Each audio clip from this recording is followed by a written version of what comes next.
The next thing to do on this car is going to be the rear end. Rear end's leaking grease. I think we talked about that already. And I was hoping I'd be able to open up the trunk,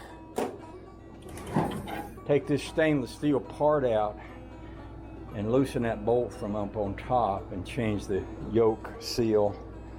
But there's a heavy steel beam that runs across the car right over where I would need to do that work. So I'm about to do that from underneath, which is going to be a challenge. I have a vague memory that I might have checked that yoke nut at one point back when I was building this and it wasn't real overly tight, and if that's true, I might could spin it off there with a impact wrench, but I don't know. And that's going to be kind of a big deal. I think what I may do is just take it to the car show as it is and throw a rag under it while I'm there and then bring it back. I've driven cars that were totally bone dry, and it's surprising how long a rear end can go. And another thing I might do, I believe, if I'm remembering correctly, I might have put some Lucas makes a stop leak product, and I might have put some of that in this when I put grease in it last time, and I might need to take that out and put some heavy grease back in that rear end, and that might help it too, because it may be one of the reasons it's leaking as much as it is because that product wasn't really thick enough. But I don't know about that. That's another thing. But I think while I got it in the garage, I will go ahead and jack it up and reinforce this muffler here so that yeah, just to make it a little better. Maybe, I don't know, I might not too. I might go eat some lunch and think about it. Sometimes I just need to think about it a while. Okay. I think what I'm gonna do is go ahead and jack the whole back of this up and sit these tires on those big blocks like I did a while ago. I jacked up one side and I set it up on these 8-inch blocks, but I could jack up both back wheels. I got another 8-inch block over there. That way, that feels like a safer way to go than using jack stands. I've already had a car fall on me once. I don't really want to ever do that again. But I could mess with this exhaust pipe over here and snug it up a little bit. And I think what I'm going to do is go ahead and drain the grease that's in that rear end out and get me some good 90 weight rear end grease and put back in it, which I don't think I've got any, but I've got, what do I have here? Heavy duty oil stabilizer. I wonder if that's what I put in that.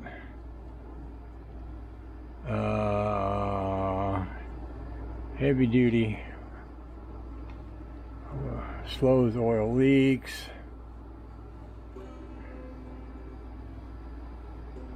I don't know what weight this is.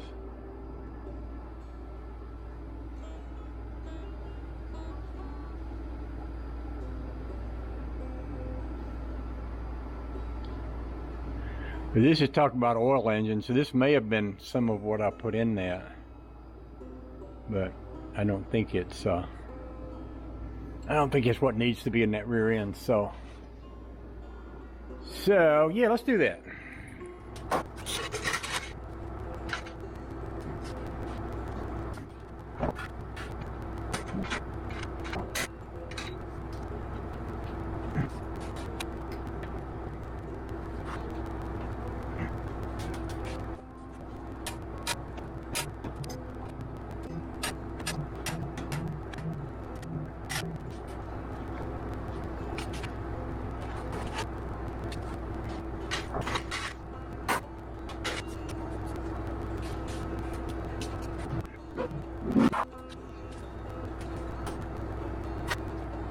I'm gonna go around the house and get me a, but no, I got that thing to drain into.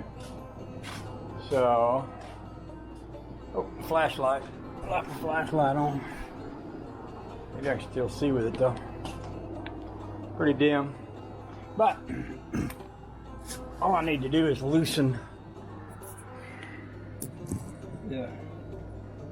There's a nut on the end of that that fits a 1/4 inch shaft. Solid.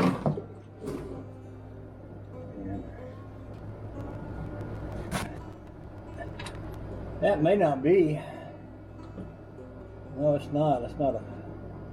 Well, I need my glasses on. Yeah, that's 1/4 inch. Am I saying that right? 1/4 inch? 5/16, whatever. It's one of these.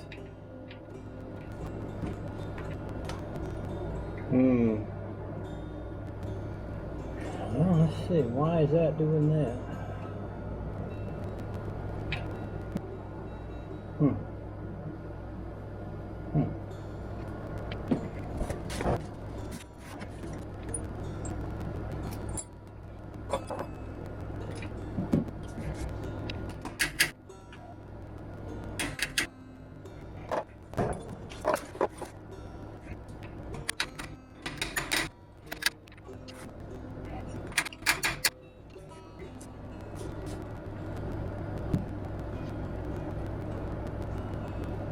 Well, it certainly still had plenty in it, didn't it?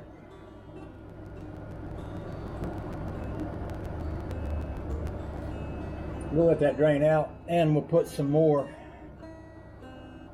in it. I'll go and get some good thick rear end grease, put back in it. There's a hole up in on one side of this or the other, probably on that side, where you can get up into the top of that, put your grease in too.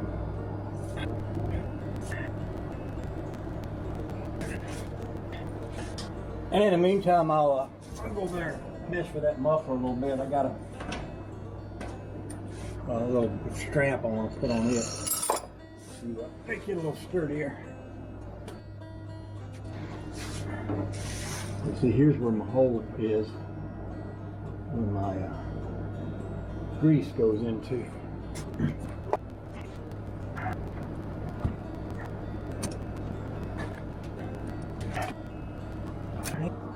Hey, did you put it in there tight enough, buddy? I think I did. Don't need to be that tight. Let's put that plug back in that thing. I'm dripping on my arm.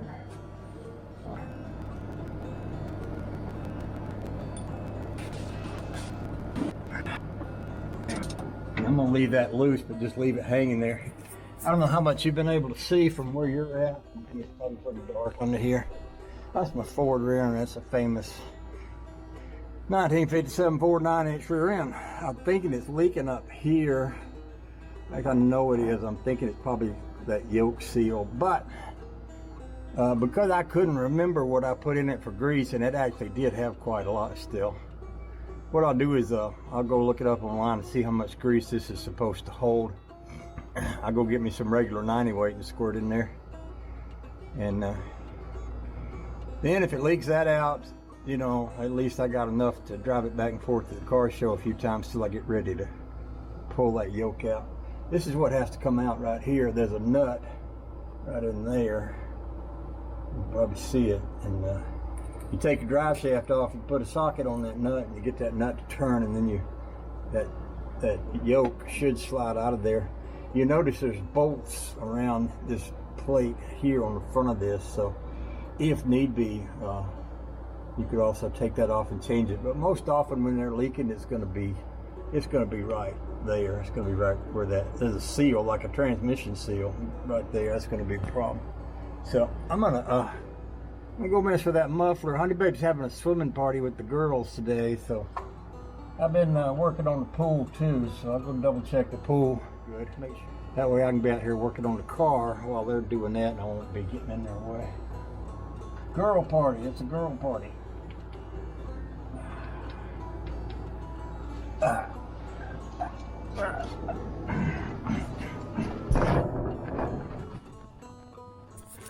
I tried to put rear end grease in that rat rod and had a heck of a time getting it to go. Of course, I was in Maine. So this time what I did was I got me some rear end grease, left it sitting on the dash of my car. I think it's about 97 degrees out here today. It's probably well over 100 inside that hot car. And then I poured it into this little thing I got. It's a squirter. I'll show you I'll show you what it looks like. Poured it into this thing right here. Looks like a grease gun. It's got a little push thing on the bottom. What it is, I opened it up, I unscrewed the lid, I poured it right down inside of there, and then I got on the car and squirted it right in there. It came out about the consistency of Coca-Cola when I started pouring it in there, so that's a big improvement over what you normally see with grease. Usually it's mighty thick, but apparently that's the way you do it. Get it good and hot. I remember when I was a kid, we used to go to the local garage and I'd tell him to put a can of STP in my truck, and he'd set it on the space heater, let it sit there while he smoked 2 or 3 cigarettes so it get warmed up, and then it poured right in there. I remembered that, and I tried it and it worked. So there's that.